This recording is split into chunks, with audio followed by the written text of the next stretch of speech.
Oh, it works. All right, perfect. All right, starting from now on, it's being recorded. All right, agenda. So here's today's game plan. We're going to move through topics 6.5 to 6.6. Then we're going to leave some questions at the end. And yeah, all right. Each subtopic will start with a CED preview, so you know exactly what the College Board expects and what exactly they will test. All right. So I'm going to give some MCQs. I'm gonna be for real, guys. I could not find a lot of AP MCQs that cover these specific subtopics. So for some of them, I had to edit some AP MCQs, but I tried my best. And whenever you see a gold term, that's something that you need to know and is specifically and explicitly on the CED. All right, let me see. How many questions? I don't see any questions in the chat, but all right, I'm gonna get started. CED, that's course exam description. And how to know which graph to graph, maybe we can cover that later, but yeah. Can you go over graphs? Maybe at the end. Maybe at the end. But yeah, CED is course exam description. But yeah, sorry, Green. Are you going to go over a few FRQ questions related to this unit as well? I don't have any incorporated, but if you guys send some my way, I can cover them. All right. If there's no other questions, then I'm gonna move on to the next slide. All right. So Unit 6, Part 2. Let's get this. All right. So what did we learn last week? This is for those. There were only around 30 people last week, so yeah. 30 people last we' so let's cover this. All right, so last week we talked about DNA and RNA structure, especially the base pairing. We reviewed DNA replication, which goes 5' to 3', and we covered transcription and RNA processing, and we included on how RNA polymerase actually makes mRNA. And finally, last week we talked about translation, and that's just how mRNA is read in the ribosome to build proteins. And this foundational knowledge right now is what we're going to use to understand gene regulation today. All right, so that's just what we did last week. And again, guys, I only have one monitor, so I'm going to do my best to answer questions. All right, so yeah, let's get started. Topic 6.5. Here's the CED. I'll post this in the chat. Let's get started here. All right, so let's start with the big question, right, guys? Big question. How is gene expression regulated? So, gene regulation happens through regulatory sequences, which are essentially. Oh, wait, let me use my marker. Which are essentially just regulatory sequences, which are stretches of DNA that interact with regulatory proteins to actually regulate gene expression. And these sequences happen to be things like promoters, enhancers, and silencers. More on all of this later. But you don't need to know specifically how the exact function they need to work, other than what I say later. So, but you do need to know that these sequences control when and how genes are expressed. All right, so let's dive more deeply into them. Any questions? All right. Operons, yeah, we're going to cover them later. All right. So what is gene expression? What is gene expression, right? So what is gene expression? Gene expression is the process of taking the instructions in a gene and then using them to make a functional product, which is usually a protein, but it can be an mRNA in some cases. And the key player here is the transcription factor. And a transcription factor are essentially proteins that turn genes on or off.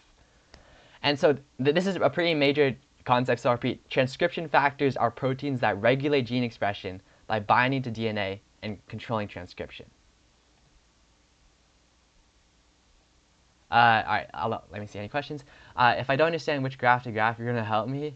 All right, okay, Greens, maybe you can stick around at the end. We can go over graphs later. But, all right, so epigenetic changes. All right, so this is another thing. Gene expressions can also be regulated without changing the DNA sequence itself. And that's called epigenetics. So, more epigenetic changes are modifications on top of the DNA. So what do I mean by on top of the DNA, right? So these are changes that occur without changing the DNA itself. So there are two major ways this happened. One, through reversible modifications of DNA, which you don't need to know about too much, but there are some reversible modifications of DNA, and histones. So these changes can turn genes on or off without actually alternating the DNA code. All right, so let's get on to histones. All right. No questions? All right. So histones. Let's talk about histones. Histones are proteins that DNA wraps around. Depending on how tightly the DNA is wound around them, the gene the gene may be accessible or inaccessible. And here's what I mean by this. When DNA is loosely packed, RNA polymerase and transcription factors can bind more easily, increasing gene expression. But when DNA is tightly packed, those proteins can't even access the gene, and transcription is reduced. And this packing is like a key way cells regulate which genes are turned on. A good analogy I have is like a phone cord. In order to use a phone charger, if it's tangled up, you can't really use it. But if it's straight and not tangled, you can use it easily. All right. Okay, so wait, can anyone explain the functional difference between? Okay, so that's what I was talking about on this slide. But I looked at the CED. I looked at the AP Classroom. You don't need to know deacetylation. You don't need to know methylation. You don't need to know methylation. I mean, I looked at the CED and I got someone to send me their AP Classroom videos. You don't need to know that. So hopefully, I took it last year. Yeah. All right. So after histones. All right. So gene expression and phenotype. All right. So how is this all connected to the way organisms look and function? Right. So gene expression affects phenotype, and again, phenotype is the physical trait an organism displays by controlling which proteins are actually made. So this is crucial for cell differentiation, if you remember last week. But basically, here's the key point. All eukaryotic cells have the exact same DNA, but they express different genes, which leads them to become like skin cells, muscle cells, neurons, etc. And during development, transcription factors are induced in a specific order to drive this process, and this is called the developmental pathway. But yeah, all right, so basically the key is that a single cell, using transcription factors, can differentiate itself into multiple different cells. All right, let's see. Any questions? Yeah, all right. Next slide. Sorry, do you have a question? All right, don't they differentiate because of cell communication? Yeah, that's also a part of it. Don't they differentiate because of the cellular communication and the signals they received?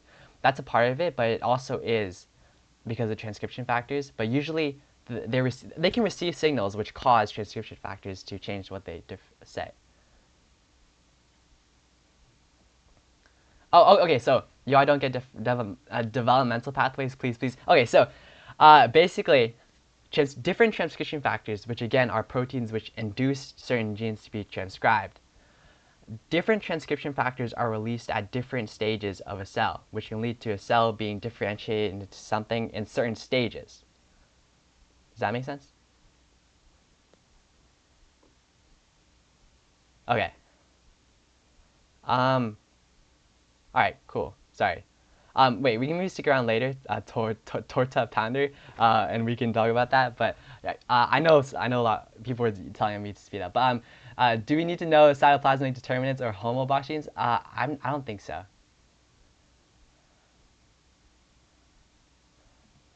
All right. So again, I said this before, but this is a kind of a huge concept. This is what they kind of trip up. A lot of people trip up on. All eukaryotic cells in an organism have the exact same DNA, but what makes cells different from each other is that which genes are turned on or off, and that's controlled by transcription factors. I said this last slide. I just want to say it again. Again, all eukaryotic cells, well, all non-reproductive eukaryotic cells start with the same DNA, and then they can differentiate themselves based on the transcription factors they have. All right. So yeah, this slide was a repeat of the last slide. All right. No questions. All right. Okay, now let's shift gears and look at gene regulation in prokaryotes. So prokaryotes, we're gonna watch this video by the Amoeba sisters because they're great. Prokaryotes use a system called an operon to regulate multiple genes at once, and essentially an operon is a group of genes that are transcribed together into a single mRNA strand.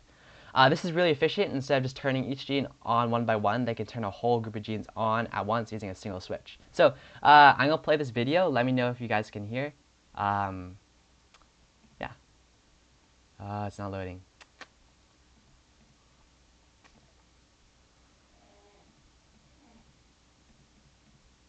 All right. Hopefully this loads. Okay. Well, while this is not loading, let's see. All right. Yeah. I'll do that.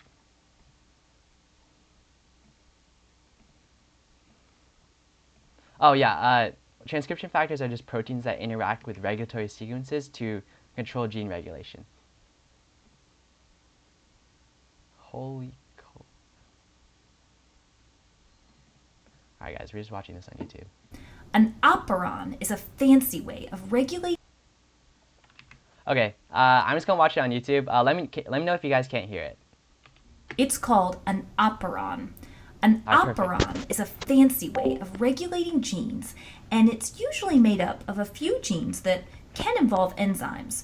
Remember that enzymes are proteins with the ability to break down or build up the substances that they act on. Now let's talk about some key players in an operon so that we can see some gene regulation here. First, RNA polymerase. It's a builder. A builder enzyme action. Wait, sorry guys, is this like really quiet right now? Alright, let's see, how can I have a volume master. Let's see if this works. Actually, because RNA polymerase is an enzyme. In is it louder now? Alright, perfect. Biology, a lot of enzymes end in that ASE. RNA polymerase is needed in order to start transcription. Remember that transcription and translation are steps in protein synthesis. Wait, sorry guys, sorry for stopping, but I just boosted the sound by 500%. Is it like really loud right now? Okay, I'm keeping it at 500%. Okay. Protein synthesis means to make proteins, enzymes in this case. The thing about RNA polymerase, though, it gets a little confusing for RNA polymerase without somewhere to bind. If you watched our DNA replication video, you learned about DNA polymerase and how it had to have a primer to know where to start. Well, RNA polymerase needs a promoter.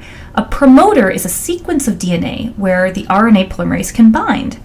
So you would think, okay, you got your RNA polymerase, you attach it to a promoter, and boom, you make your mRNA, which eventually will be used to make a protein. But there's this other sequence of DNA called an operator. The operator is a part of the DNA where something called a repressor can bind. The repressor, if bound to the operator, blocks RNA polymerase, and poor RNA polymerase cannot move forward and no mRNA can be made, therefore no proteins. So let's take a look at our setup here. This is an example called a lac operon. Notice there's a promoter region of the DNA, the operator region of the DNA, and there are 3 genes here that code for enzymes that help in the process of breaking down lactose. Lactose is a sugar. If lactose sugar is around, bacteria want these enzymes to be made so that they can use them to break down the lactose sugar. Then they can metabolize it. Fed bacteria are happy bacteria. Here's the repressor. There's actually a gene here that codes for producing the repressor.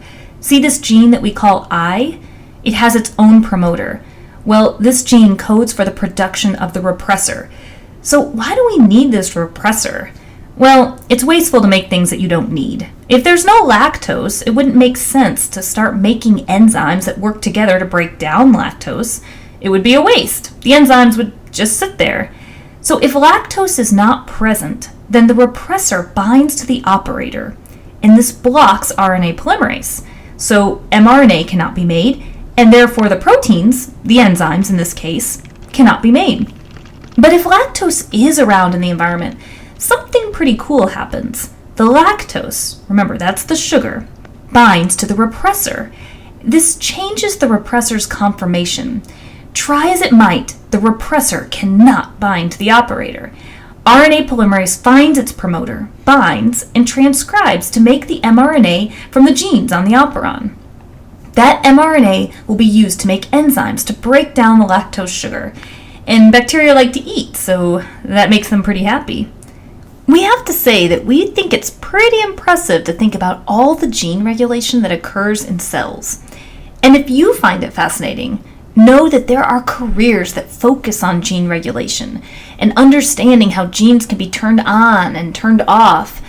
Because by doing that, we can gain a better understanding of a variety of diseases that have gene influences in the human body. Well, that's it for the Amoeba Sisters, and we remind you to stay curious.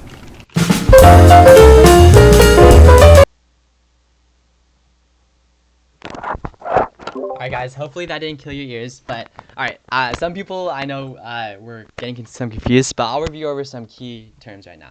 Alright, so, wait, operons are in eukaryotes too? Okay, so there are some exceptions, but for the AP exam, just know it's prokaryote. But in a sense, yeah, okay, just know it's prokaryotic. All right. All right. I'm just catching up on Discord right now. All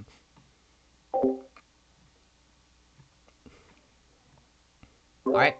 So, all right, hang on. Let me make sure I just reduce this back to 100%. All right. All right. So that was just a video covering operons and prokaryotes. Here are some of the key terms that you should know, though. All right. So again, the operator region. Let me get my. All right. So the operator region of the gene is basically where the repressor protein binds to and physically blocks RNA polymerase from transcribing these genes right here. And so there are two main types of operons that you need to know about, and that's the inducible operon and that's the repressible operon. So, all right, let's get started with the inducible. So, an example of inducible operon is the lac operon, right? So, as stated in the video, only in the presence of the inducer is the gene actually expressed in inducible operons. So, look at this diagram right here. In the absence of lactose, the lac repressor binds to the operator. As you can see, it's physically blocking this. But when the lactose is there, it binds to the repressor protein. And this allows RNA polymerase to transcribe all these genes right here. And the key core part of it is that RNA polymerase is being physically blocked when the repressor protein is here. All right. Next slide. Wait, any questions? Do we specifically need to know TRP and LAC? No, you don't. But they're just great examples to really know about. And yes, they are in the CED, but you should probably just know them. Just like say LAC is yes and TRP is repressible. But yeah. Mostly sometimes I just think there's no all that is happening to me. Yeah. All right. Repressible, I'm covering that right now. Yeah. So the repressible operons. So the opposite of inducible operons are repressible operons. And again, these are repressible operons are on by default, but they can be turned off when a co-repressor is present. And essentially how this works is that the co-repressor activates a repressor protein, which then binds to the operon and blocks transcription. So here's how it works. So tryptophan is a great example of a repressible operon. As you can see, repressor it has nothing bind to it, so it does not bind to the operator region. Sorry, it does not bind to the operator region. But in the presence of tryptophan, it binds to the operator region, physically blocking it. And again, this is the opposite of inducible operon because, as you can see right here, the repressor protein binds to the operator in the presence without anything to bind to it. But in the repressible operon, it's on by default, but can be turned off by a co-repressor, which in this case is tryptophan. All right, okay.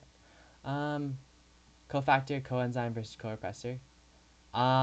So the co-repressor in this case is just the molecule that binds to the repressor protein, which blocks the operator. But cofactor and coenzyme, I'm not too sure. I'm not too sure how they're related. But wait, doesn't allolactase bind to the repressor and lac? Doesn't allolactase bind to the repressor and lac operons to allow more gene expression? Sorry, let me read that again. Doesn't allolactase bind to the repressor? Oh yeah, I see what you mean. So, yes, you're right. Allolactase, the lactose molecule, yeah, this, okay, I see what you mean, yeah. It binds to it right here, and yes, it allows for transcription after it binds to the repressor protein edge. Can repressor only bind to the operator? In this case, yes. Can repressors/activators bind to the promoter site? Repressors and activators, I'll actually go over those later. Yeah. Is the lac operon helping make lactase? Yes. Alright. Wait, sorry, no. Wait, sorry. Is the lac operon helping make lactase? I want to say yes, but I don't know too much about the exact coding of these genes. But yeah, sorry about that. Alright. But, alright. Oh yeah. Alright, AP Bob Penguins is in here. She says no. So hopefully that answers. Thank you. Thanks for helping out. Alright. Alright. Okay.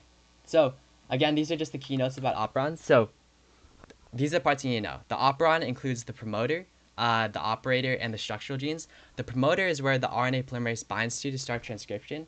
The operator is just a segment of DNA where a repressor protein can bind to. And there's also sometimes a regulatory gene, which is located often outside the operon and actually codes for these repressor proteins.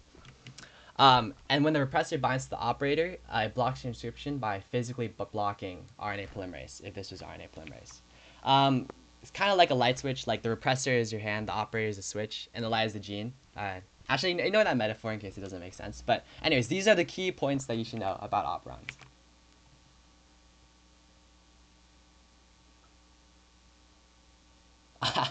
Our structural genes the open reading frame of the operon. It's okay, yeah. All right, oh, sorry. Our structural genes the open reading frame of the operon. I'm gonna go over the open reading frame of the operon. I think so. If you're talking about what exactly is being transcribed, yes.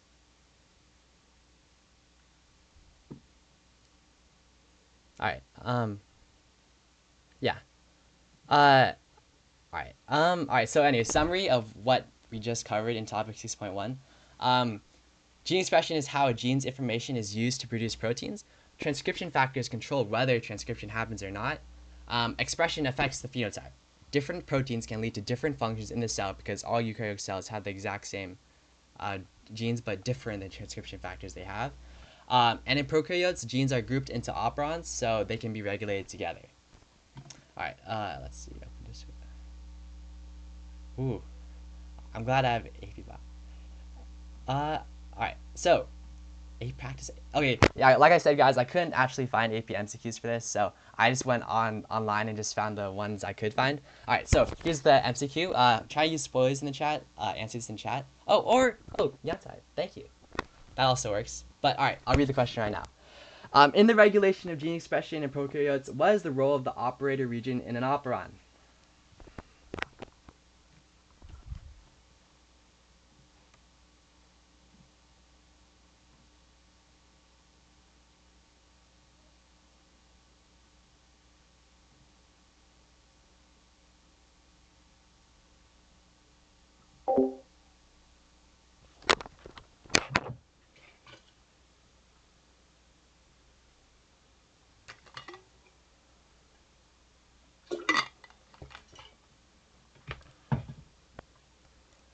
All right.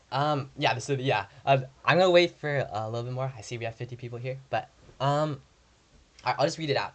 It seems most people were split between B and C. Thanks for making the poll, by the way. Before I've just been having people speak in the chat. All right. So yeah, the answer is C. I'll explain why the wrong answers are wrong first before we go over the right answer. So here's why A is wrong. It codes for the repressor protein that inhibits transcription. The operator is not, for A, the operator is not a gene that and isn't really transcribed or translated. It's just a non-coding regulatory DNA sequence. All right, and here's why B was wrong. It serves as the binding site for RNA polymerase to initiate transcription. This is wrong because that role belongs to the promoter region, not the operator. So this is for the promoter. And here's why D was wrong. Answer-like functions. These aren't, well, yeah, it's just not exactly what the operator region is. And here's why C is right. Well, C, the operator, just to go over what the operator is. The operator is a short DNA sequence located on the prokaryotic gene. And when the repressor protein binds and is active, it physically binds to the operator sequence. And this binding, like I said, blocks the RNA polymerase. If the repressor protein's right here, this is a repressor protein. This shape right here is the RNA polymerase. It physically cannot do that. So that's why C is the right answer. Any questions about that? All right, let me just catch on Discord. I saw you. Does the promoter include both the Tata box? No, the promoter is just the promoter and the operator region are distinct from each other. Okay, RNA, you don't know. Okay, well, the recordings are posted, but you can also look at. Okay, in a nutshell, RNA polymerase binds to the promoter region and transcribes genes. Is the eukaryotic and prokaryotic function of operator the same? So operons are not really found in eukaryotes except for a few exceptions. So they're usually just in prokaryotes. activators usually just bind to the enhancer regions. The Tata box. Oh, you don't need to know. It's not the Tata box specifically is not explicitly stated in the CD. Yeah, but Yantai's right. Yeah, the promoter is what makes the proteins that. Sorry, the promoter is what makes the proteins that become repressor, and the repressor is what binds to the operator. Right. So I think you're talking about the regulatory sequence. Yeah, Yeah. So the promoter is where RNA polymerase binds to. But yeah. But the protein that codes for the repressor protein is the regulatory gene. So I think you got the two a little mixed up, but that's a valid misunderstanding. But the promoter binds to an RNA polymerase binds to the promoter right here to actually transcribe these genes. This is the promoter. The regulatory gene is the one that codes for the repressor protein, but the promoter is where RNA polymerase binds to, and it just transcribes it. All right, no questions. Let's move on to 6.2. Sorry, sorry, off topic. It's you. I think you can find that, but I think it's either Unit 6 or Unit 7. I don't know off the top of my head. Yeah, they're probably right. All right. All right. So here's topic 6.6. I'll post this in the chat. All right, so yeah, 6.5. So before we jump into topic 6.6, just know it builds very closely off of like 6.5. There's a lot of overlap, so don't think of this as like brand new stuff. It's more like the second half. All right, so review from last topic. So again, all cells in your body, whether they're like skin or cells, brain cells, they contain the same DNA. But what makes them different is what genes are expressed. Gene expression patterns, that is, which genes are on and off, determine what the cell looks like and what it can do. And this is why gene regulation is very important. It's what makes the cell specialization actually possible in multicellular organisms. All right. So, again, before I get into this subtopic, in case you were not here last week, here's promoters are so promoters are DNA sequences where RNA polymerase and transcription factors bind to start transcription. So there's this new layer to it that we're going to learn about it in this subtopic, and that's regulatory proteins and regulatory genes also interact with transcription factors to control this process. So it's not just about having a promoter, it's all about whether all these molecular signals working together to decide whether transcription happens or not. Oh yeah, Bob Penguins, you helped me a lot last year. Yeah, have a good night. All right, next slide. Okay, so molecules that decrease gene expression. Not all molecules promote transcription. Some actually block it. And these are called negative regulatory molecules. They can prevent RNA polymerase from binding to the promoter or just stop transcription from proceeding. And a good example is the repressor proteins that we were just talking about in those prokaryotic operons. And blocking the genes is just as important as activating it, because some cells need to stop producing a protein entirely. So, but anyways, here are the topics that you need to know for the exam. So, the two main examples are miRNA and siRNA. So this is pretty vague. So let me elaborate on what this means. So miRNA, different from mRNA. Notice the I here. Notice the I here. Anyways, so they bind to mRNA and either degrade it or block translation. So even if transcription happens, the protein might never get made if these molecules interfere with it. So this is how cells can essentially fine-tune gene expression at multiple levels: before transcription, during transcription, and after transcription. And so a question I expect to get is, do I exactly need to know what miRNA and what exactly do I need to know what siRNA does? And my answer to that would be, I don't think so, because I was looking at the CD. This is the only thing I found on it. So I don't think you do, and if they do test you on it, you should be able to infer what it means. All right, let me open. All right. Any questions? I for inhibitor. I's for micro. Sorry. Yeah. Does it inhibit gene expression? Yes, they do. But they do it not during transcription. They do it after transcription, but before translation. All right. over them. Again, like I said, the CED was incredibly vague on how much you need to know about this, and I got one of my friends to show me the AP Classroom video for this topic. I don't think you're going to be tested. You just need to know that they help block yeah, they attack in the middle. That's exactly right. You need to know that they attack in the middle, and they help regulate gene expression. So, but yeah, that's the microRNAs and that's the siRNAs. So, again, that topic was so short because I covered most of it in topic 6.1. But here are the summary of these key points that just now. Promoters are where RNA polymerase and transcription factors bind to start transcription. Negative regulatory molecules can inhibit gene expression by blocking transcription. Small RNA molecules like the examples we just saw, microRNA and siRNA, regulate gene expression by degrading mRNA or preventing it from being translated. And all of this contributes to differential gene expression, which shapes the whole identity and the whole function of the cell. So, let's try another practice MCQ. Before that, any questions? Alright, cool. Hang on. Let me see if I can make a poll myself. Thank you for doing it last time. Let me see. I haven't done a poll before. Alright, but while I'm trying to figure out how to make a poll, let me know. This is the practice MCQ. This isn't. I had to modify an existing MCQ, so this isn't exactly what you would see. But alright, let me know if that poll works. This is the one's a little longer. Your phone died. How much did I miss? Honestly, not too much. If you were there for the 6.5 topic, 6.6 was pretty much exactly the same as 6.5.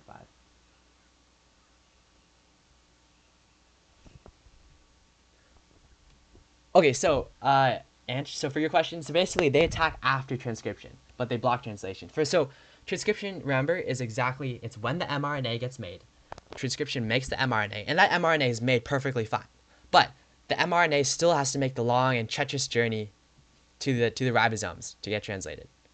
And before they get to the ribosome, they get attacked in a sense, so that they don't get translated. So the protein never actually gets made, and so that's how they work.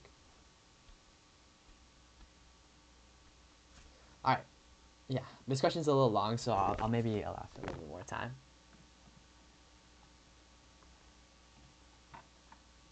siRNAs. Okay, so here, well, I see there's 20 more people left, so still need to vote, so I'll cover this again. siRNAs essentially, they regulate gene expression by binding to mRNA before it reaches the ribosome. And yeah, and they regulate gene expression that way by essentially blocking that mRNA's access to the ribosome. So it happens after transcription, but before translation.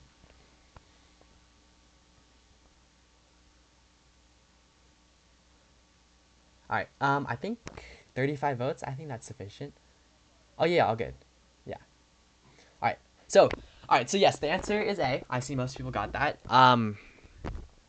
So here's the question, right? So the correct answer is A. Skin and nerve cells transcribe different subsets of genes from the same genome, so each cell produces a unique set of proteins. So every cell in this mouse right here, they start with the same DNA sequence. But what makes a skin cell behave differently from a neuron is the differential gene expression there is. The transcription factors, they cause different genes to be expressed within that cell, and only the necessary genes are actively transcribed, and that actually differentiates a regular cell from a nerve cell. And I won't cover why each answer is wrong in the interest of time, but I'll cover why D is wrong. So, D, which is the genome of each cell type, is rearranged so that only the genes required for that cell's function remain adjacent to a single promoter region. So, large-scale shuffling of the chromosomes to cluster like every required gene under a single promoter this doesn't really happen. Each gene typically has its own promoter and regulatory elements, so it's not really like by physical relocation. Alright, but let me know if that's right. Okay. Any questions? Alright, looks good. Alright, time for... Okay, so... Oh, sorry, do you have a question? Alright, cool. Alright, so obligatory fill out my feedback form in case you have to leave right now, but time to get on with it. Alright, so topic 6.7, the one we all been waiting for. Oh, sorry, the answer... Sorry, if I didn't say the answer was A. The answer is A. This is the right answer. Yeah, no problem. Alright, next slide. Again, fill out that feedback form if you have to leave. If you don't have to leave, let's finish up. So, next up is mutations. So this topic is pretty testable. Mutations are the major source of genetic variation, and that ties directly into evolution. You don't need to memorize every type of mutation. Just focus on understanding like what they do and how they affect gene expression. So, any questions? All right, cool. All right, so, okay. Let's start with the definition first of all. Mutation is a permanent. It's permanent. Change in the DNA sequence. Mutations are one of the main sources of genetic variation in a population. And here's some things that most people get wrong is that not all mutations are harmful. Some mutations have no effect at all. Some mutations have no effect at all. And these are called silent mutations, which I'll cover later. And others might be actually beneficial. And that's how evolution essentially happens. Alright, so to cover the mutations, let's watch this video right here. And this video will cover some mutations that you don't need to know. Focus on point and frame shift mutations.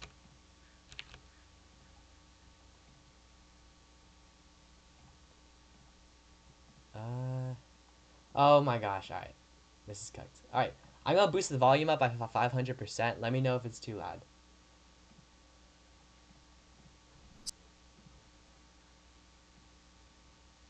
Actually, I'll just do 300. So today we're going to adenine base, which is a protein mutation in sequence of GAG in the RNA.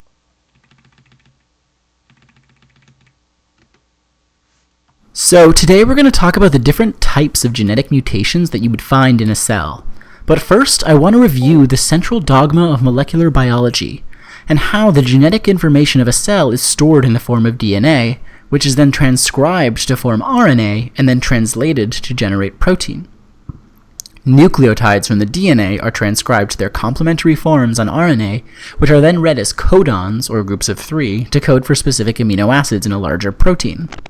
Now, if you mutate one of the nucleotides on DNA, like let's say turning this thymine base into an adenine base, then that will affect the RNA sequence and ultimately the protein that follows.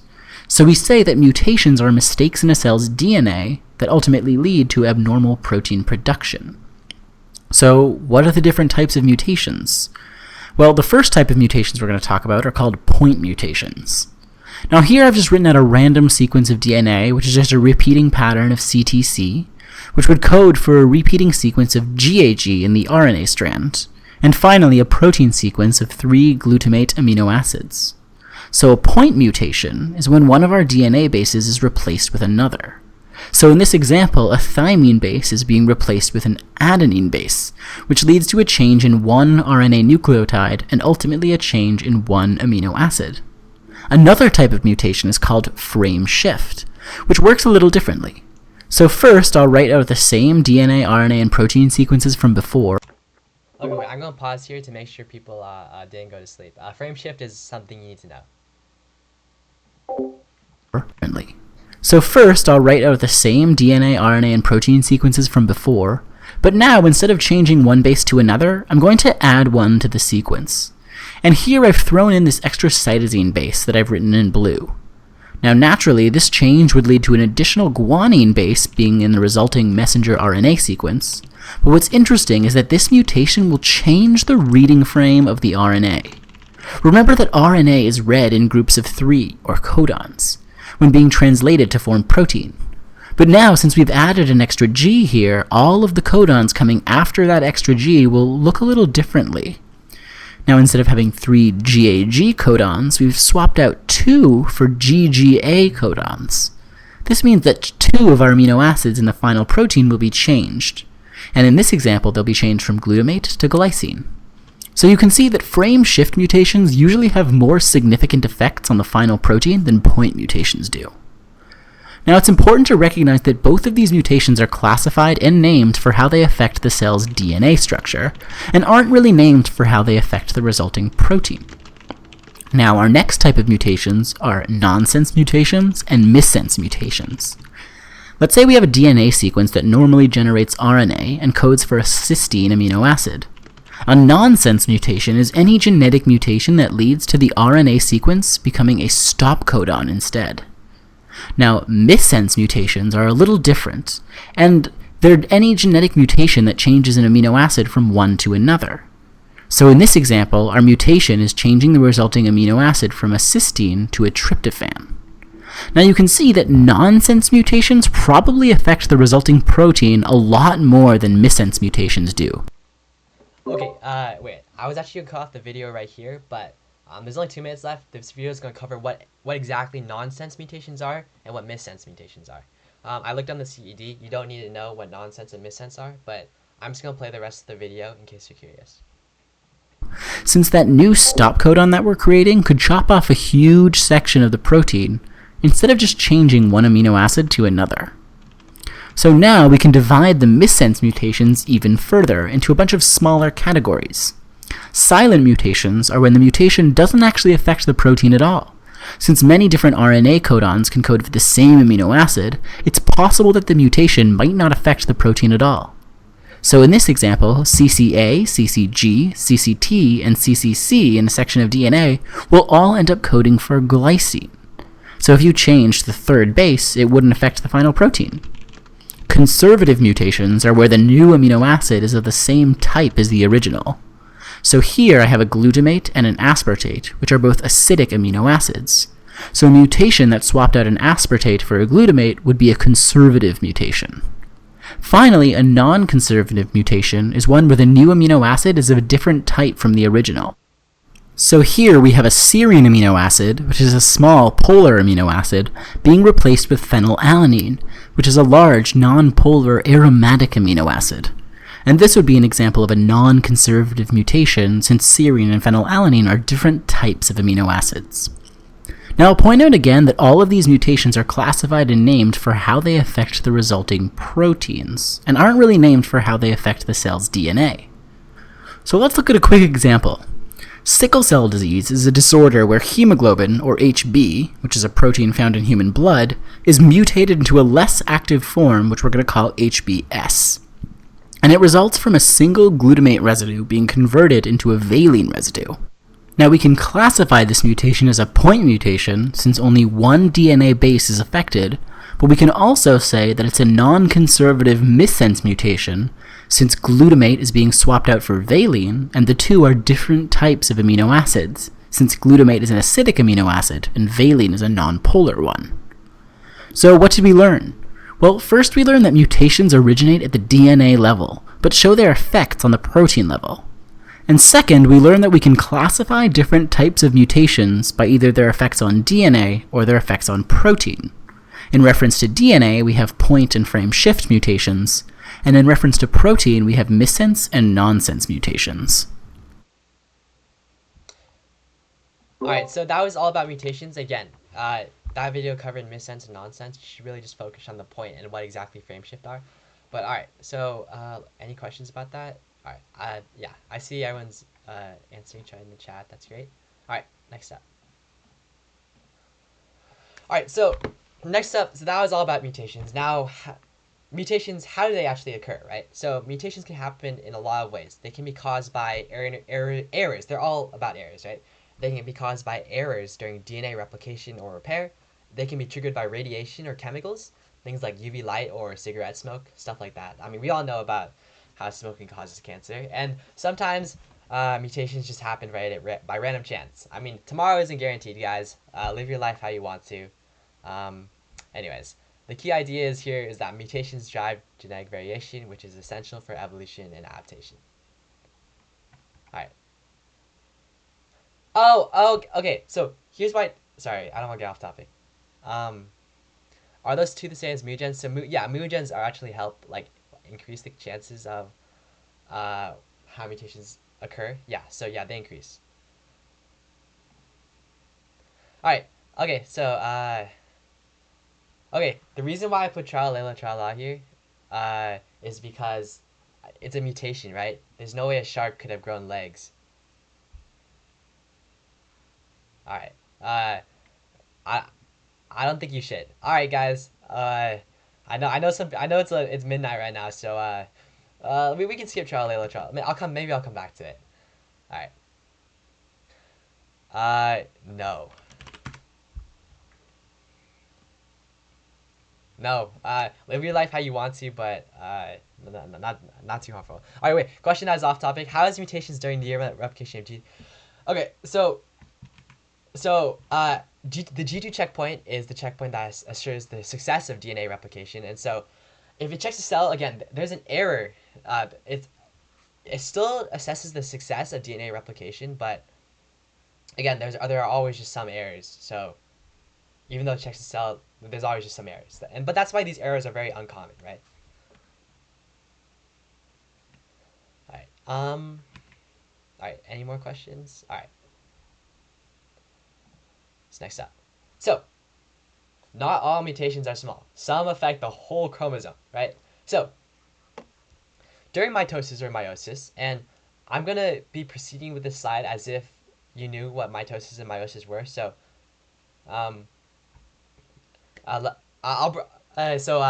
maybe we can cover that later after the slide in case you don't know what mitosis or meiosis are. But for those who do know, chromosomes might not separate properly. This is called non-disjunction. This occurs during anaphase usually. Chromosomes can sometimes just not separate from each other. This leads to wrong chromosome counts. This can lead to some things like trisomy, which is an extra chromosome, and this often causes sterility, or in general polyploidy, and it's just a condition where they have more than 2 paired sets of chromosomes. This is not always a bad thing. People always say, oh, you have an extra chromosome. Like, that is not always a bad thing. For example, polyploidy can actually lead to increased vigor in plant cells. So having an abnormal number of chromosomes is not always a bad thing. So, all right. Well, in general. Okay, wait. Wait, guys, is there a beeping noise? Shoot. Okay, wait. Mutations are fixed by enzymes. Those who know. Huh? Oh, yeah, those who know. All right. All right. Hopefully my fire alarm isn't going off. But if it is, just let me know. All right. So, again, it's not always a bad thing. Let's get up. All right. So, that was all eukaryote. Now we're back to prokaryote. So, here's another way genetic variation happens. And this is all about genetic variation, right? Horizontal gene transfer, especially in prokaryotes. So, there are horizontal gene transfer. It comes in 4 main types: transformation, transduction, conjugation, transposition. I'm gonna go over each of these in depth, so you can just read over it. But now let's go over each. So, all right, any questions? Hang on.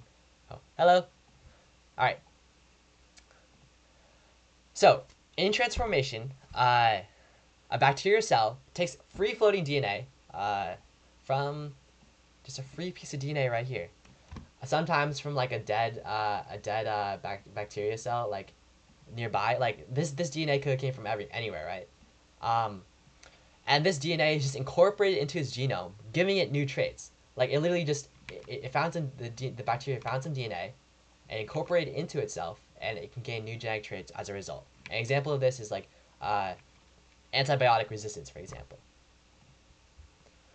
So next up is any questions about that? All right.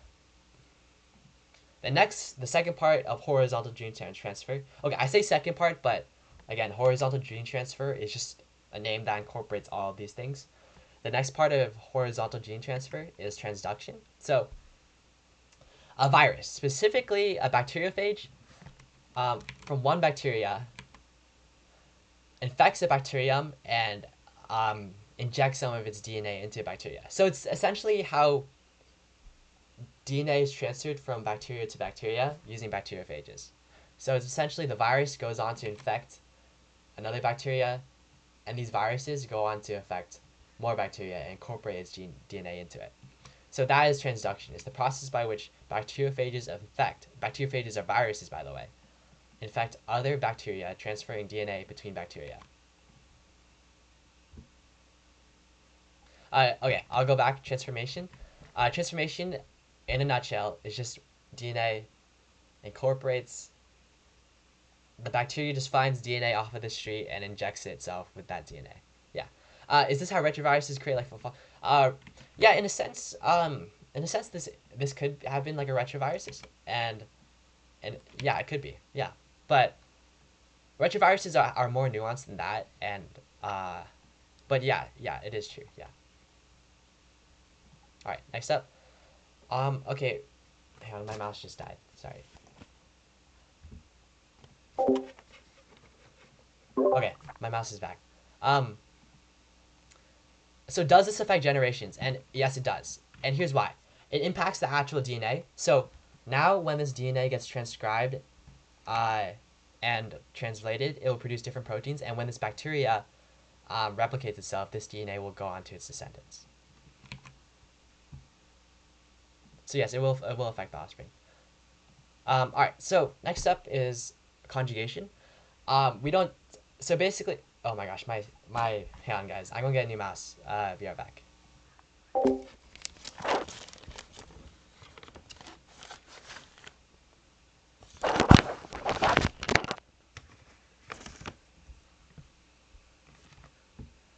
Alright, guys. My mouse is cooked, so I'm using my trackpad right now. Alright, so next up is conjugation. Two bacteria connect using a pilus. It's kind of like a protein tube, right here. DNA is copied and sent from one bacterium to another. And we don't talk about what this looks like, but yes, that's a good analogy in case you are thinking it. It injects itself to another bacteria and it sends genetic information through it. As you can see right here, it connects and then it just injects the genetic information. And this is how traits like antibiotic resistance can spread very quickly within a population. Alright. Alright, any questions? Alright, cool. Oh, egg dog. Alright, next up.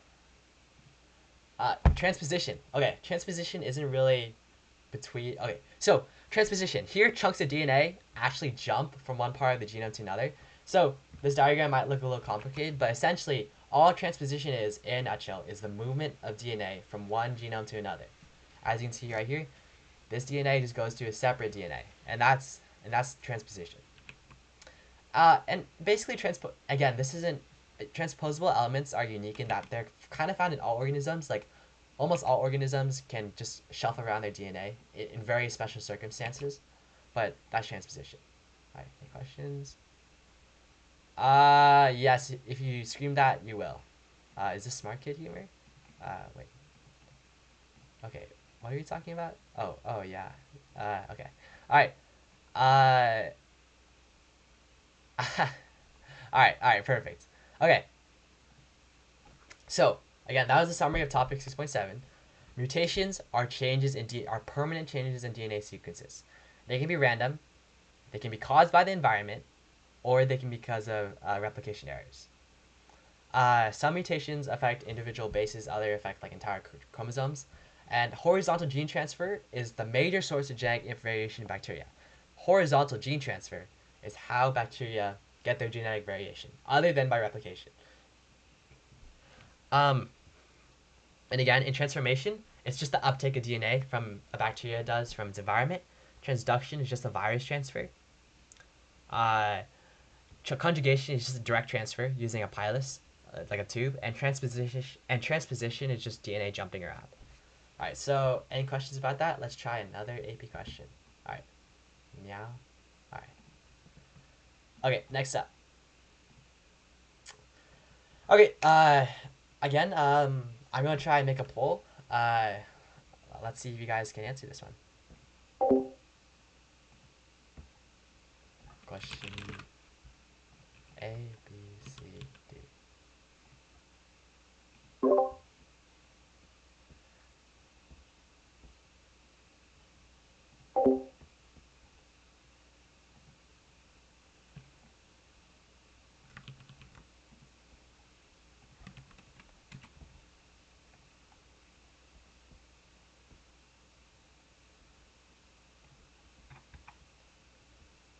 Oh, sorry, yeah, this is for the question I'm on. I'll just read out loud. Okay, so this is a practice MCQ.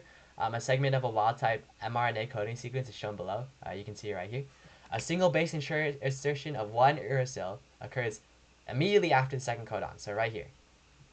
Which of the following, immediately after the second codon, right here. Which of the following best predicts the most likely effect of this mutation on the resulting polypeptide? Truncated, yes, it's shortened.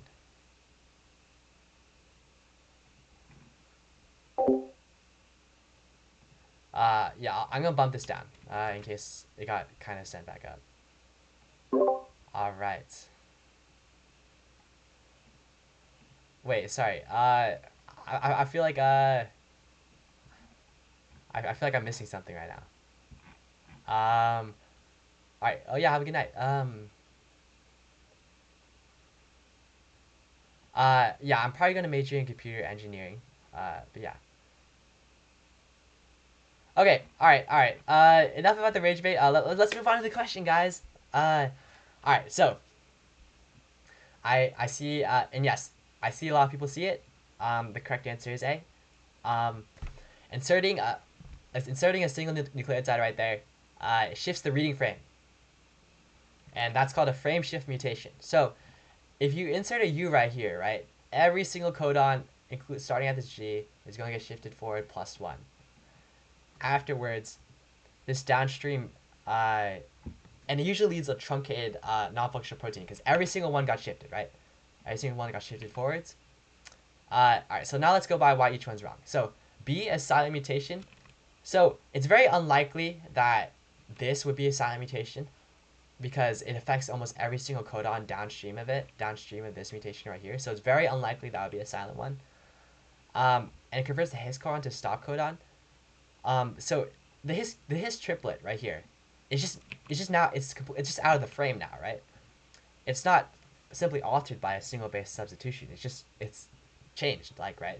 So and it decreases the transcription rate, but leaves the amino acid sequence unchanged.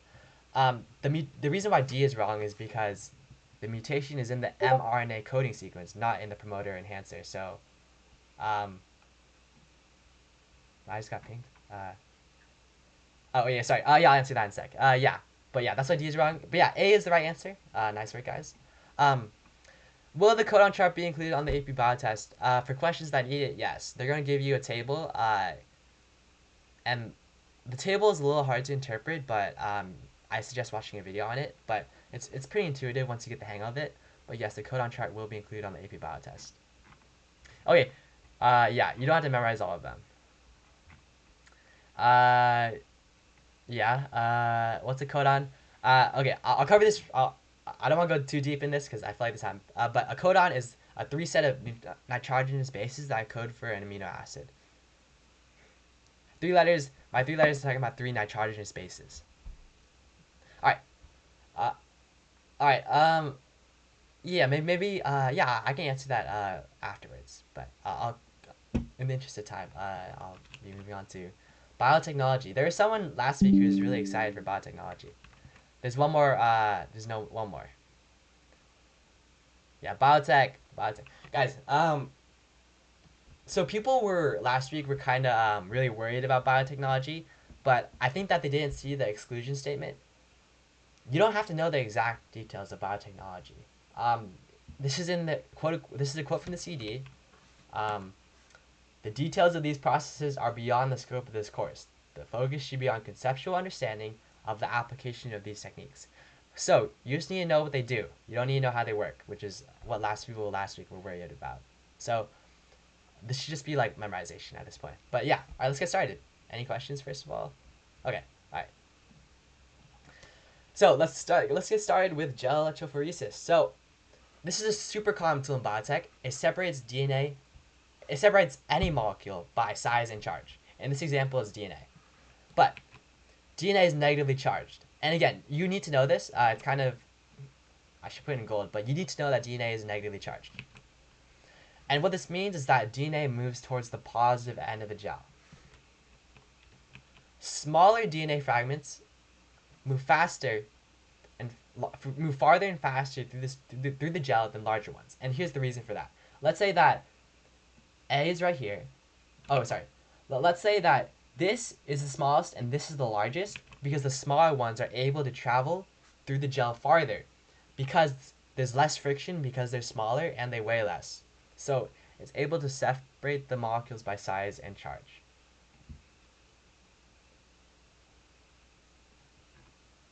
All right, I don't see. Is it negative? Yes, it's negatively charged because of the phosphate group. Is DNA unstable? I'm not too sure what that means, but sorry. What is the purpose of known DNA? Sorry, do you see this on this slide right here? No, known DNA. Wait, sorry, am I missing? But yes, is it unstable because of the phosphate group? Oh, so you're talking about like ATP? Is that because ATP has a phosphate group? Not really. Yeah. All right. I see a lot of stuff happening right now. So it separates by the fragment size and charge. Yes. Kelly. Yeah. What are codons? Okay. I won't. Here, if you have a question about codons, I'll stick around. Is this PCR? No, this is not PCR. This is gel electrophoresis. Yes, it is negatively charged because of its phosphate group. DNA has alternating phosphate and deoxyribose backbones, and that's why it's negatively charged. Yes, that's why it's negatively charged. All right. Sorry, I think I might have missed.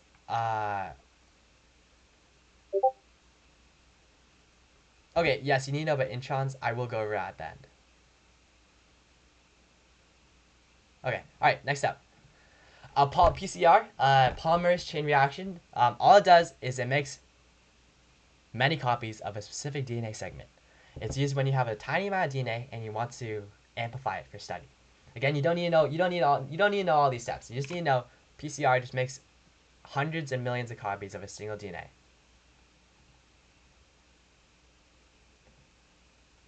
All right. Hardy Weinberg possibly. Okay. Next up. Okay.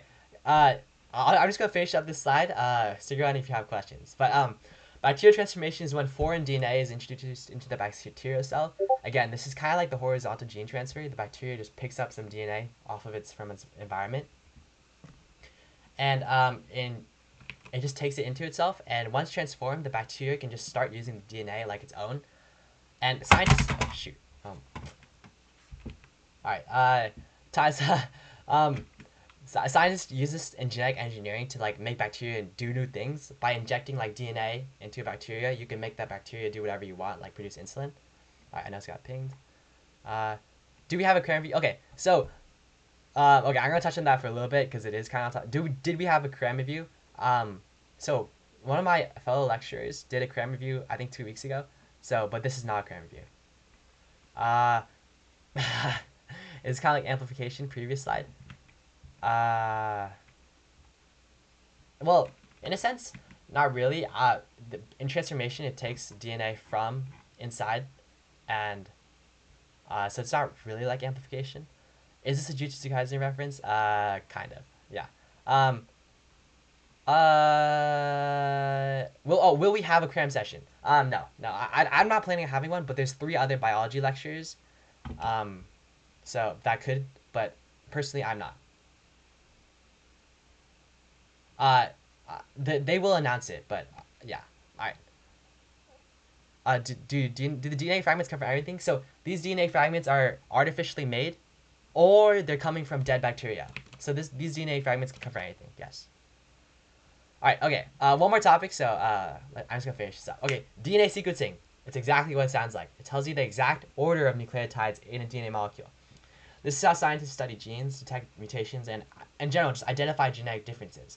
And again, you don't need to know how DNA sequencing works. You don't need to know how any of this works. You just need to know that DNA sequencing determines the order of nucleotides in a DNA molecule. All right. So, any questions about that? Okay. Okay. I sense a lot of questions, so let's get this done with this final unit subtopic, and hopefully I'll be able to answer on them. Okay. So that subtopic was really short, so. But to review, that was just all of the 4 main biotechnologies you need to know. Here's a practice MCQ for you guys to look. Wait, before I do the MCQ, any questions? Alright, perfect. Alright, last MCQ, guys. So this is the last one. I'm just going to read it out loud. Actually, no, I need to make a poll. Alright, poll for this last MCQ, guys.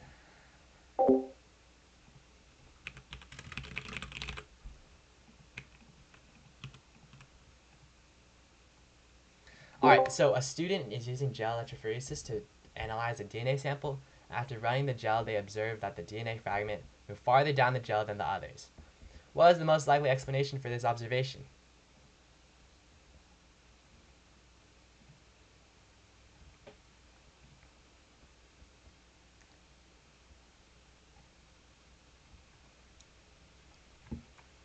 All right. Okay. While we're waiting for 5 more people to answer, let me. Unit one is all about water's properties. It's just basically like an intro to stuff. uh,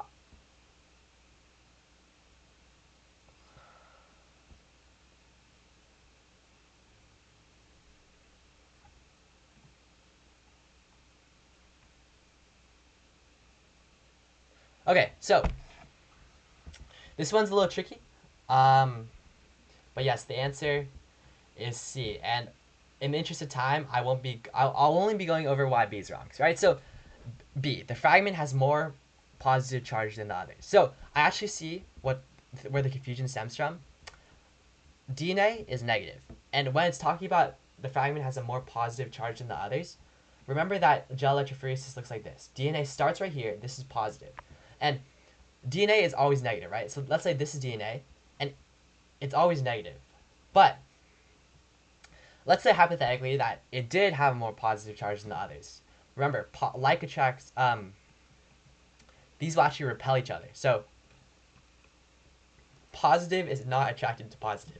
So that's why B is wrong, because DNA is, first of all, is negative, and charge differences between the fragments are like negligible because each nucleotide contributes the same negative charge. Anyways, C is the right answer because DNA fragments are pulled towards the positive electrode because they are negative.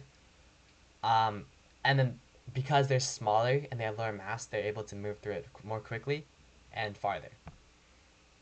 And so yeah, let's see, any questions? Oh,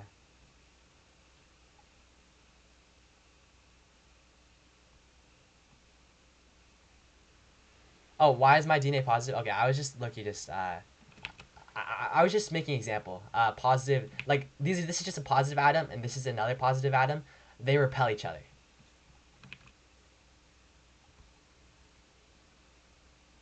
Do we need to know restriction enzymes? I don't think so. I mean, yeah. Okay.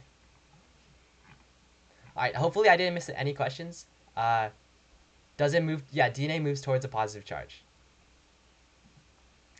Okay. All right. So, wait. Any questions? Okay. Perfect. All right. Time to cover what we learned today. Sorry, I'm getting pinged by someone. Okay. Never mind. Okay. So here's what we learned today. So, first of all, let's wrap everything up. Gene expression. It's controlled by transcription factors and regulatory sequences. All cells have the same DNA, but different gene expression leads to different cell types. Operons allow bacteria in prokaryotic gene regulation. Operons allow bacteria to turn on or off multiple genes at once, kind of like a light switch. We also talked about the inducible operons. We also talked about the repressible operons. Mutations, they're changes in DNA that can be beneficial, neutral, or harmful. They increase genetic variation, and it can happen randomly or through environmental factors. Then I couldn't have space for this, but we also have the horizontal gene transfer, which is about transformation, transduction, conjugation, transposition. And then we had the biotechnology applications, which we just had. All right, any questions about that? All right, well, it's all good, guys. Honestly, it's very good about having a chat since, oh yeah. Oh, can you go back to the slide before the practice MCQ on operons? This one? Oh. Wait, sorry. Okay, wait, Andrew, maybe we can, I'll post the slides later, but okay. So, alright. Thank you. Okay, so, any questions about anything we learned today? Alright. Actually, Andrew, I'll answer your question right now. You said the one before the operon MCQ?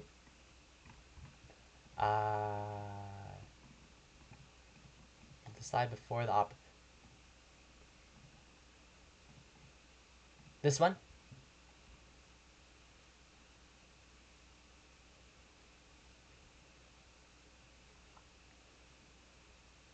Alright.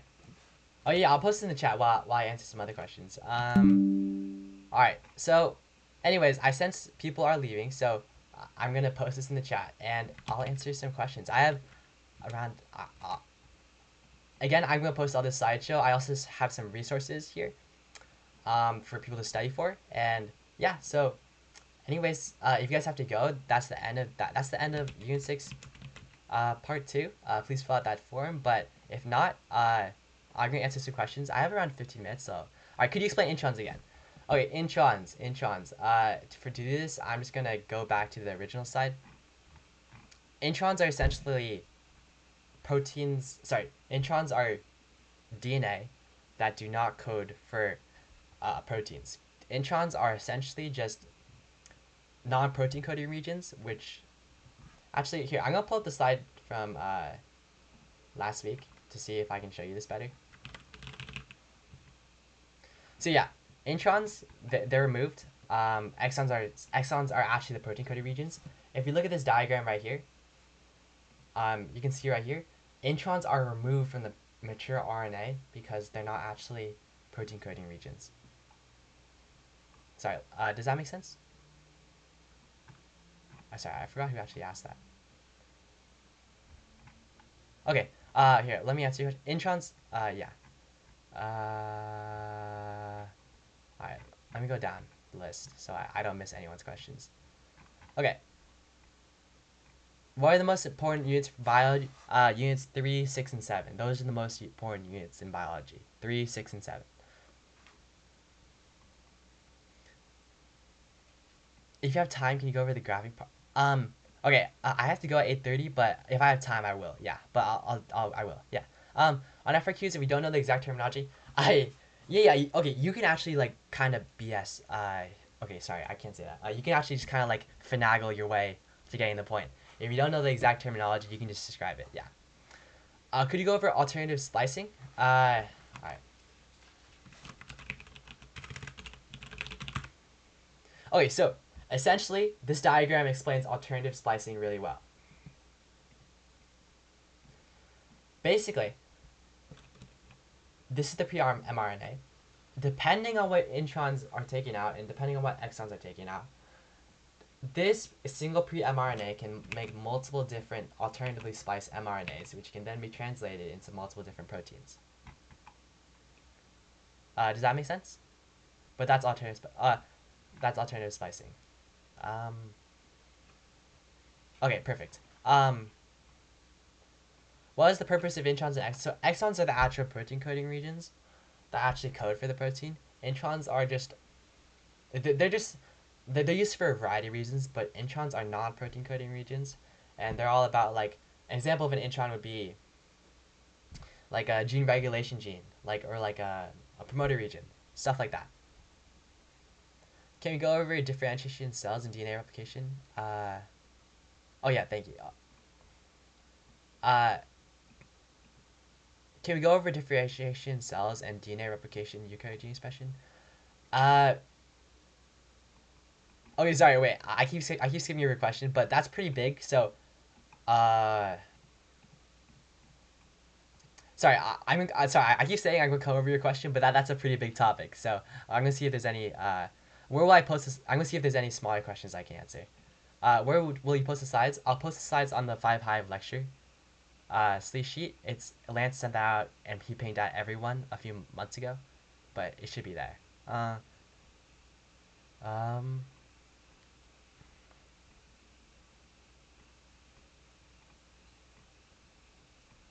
Okay, oh yeah, I can come back to it now. Okay, looks like no other questions. Alright, just a brief summary. Okay, so eukaryotic gene expression. Wait, hang on. Let me make sure I'm... Discord's cooking me right now.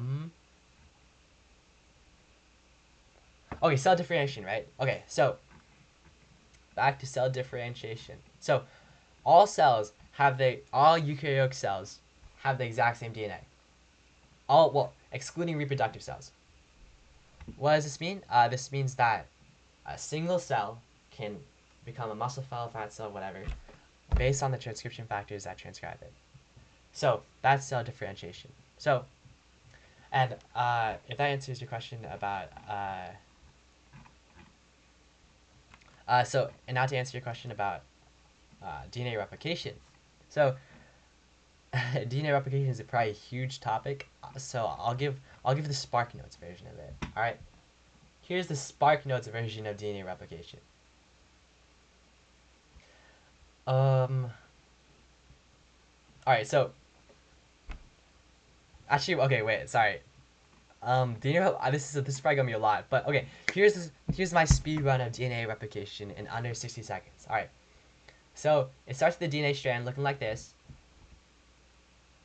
And then oh shoot. It starts to slowly look like this. Then the helicase unwinds it. And then 2 strands get formed.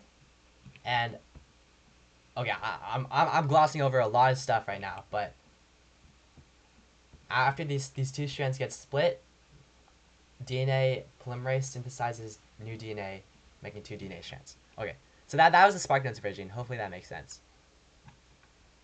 Yeah.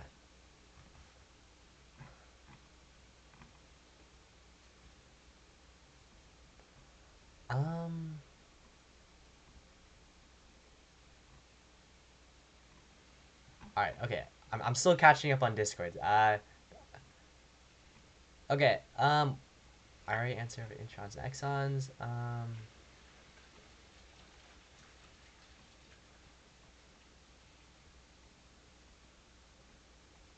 Okay. All right. I'm not seeing any questions right now.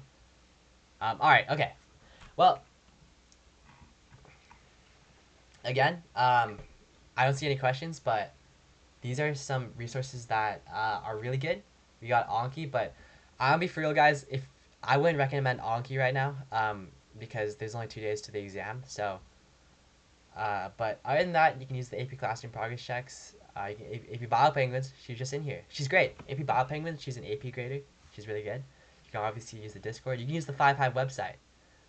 And yeah, all right. So can you explain what gel electrophoresis is again? Yeah, I'll do that. Alright. So gel electrophoresis, it separates molecules according to size and charge. Basically, they put molecules, usually DNA, in these wells right here, and they apply a positive charge to one end. And it separates molecules based on size and charge, because the more negative a molecule is, the more it wants to go down. Here, let me demonstrate that.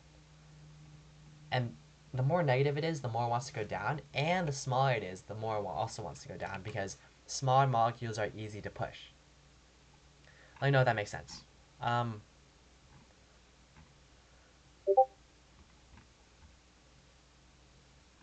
I'm gonna go back, but is electrophoresis important for the exam?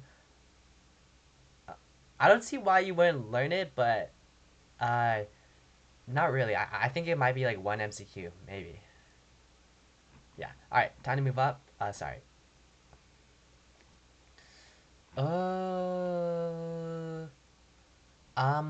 Alright, I remember someone asked about Anki. Would you recommend Anki for AP Lang? Yeah, I use Anki for AP Lang. I memorized anaphora, like chiasmus, like stuff like that. I did use Anki for AP Lang, yeah. Electrophoresis, okay, electrophoresis and PCR, oh, sorry, okay, thank you. Yeah, thanks for editing it, yeah, that helps a lot. Yeah, for physics, I would actually practice the problems. Yeah, yeah. Okay. Alright, oh, wait, I just got pinged. I'm getting pinged from an AP Bio. Okay. Alright. Okay, so, I'll be here for another 5 minutes answering questions, but, again, if you guys have to leave, please fill out this feedback form. It's the last lecture. Okay, wait, why isn't it hyperlinking? Oh, yeah, good luck, everyone. Well, not just AP Biology. I know it's AP exam season, so... Oh, and to that person who wanted to, this is the link to the lecture slides. This is where all the lectures are. And yeah, you can take a look at that. I'll also be posting the recording. Oh, wait, I'm still recording. I'm stopping the recording right now.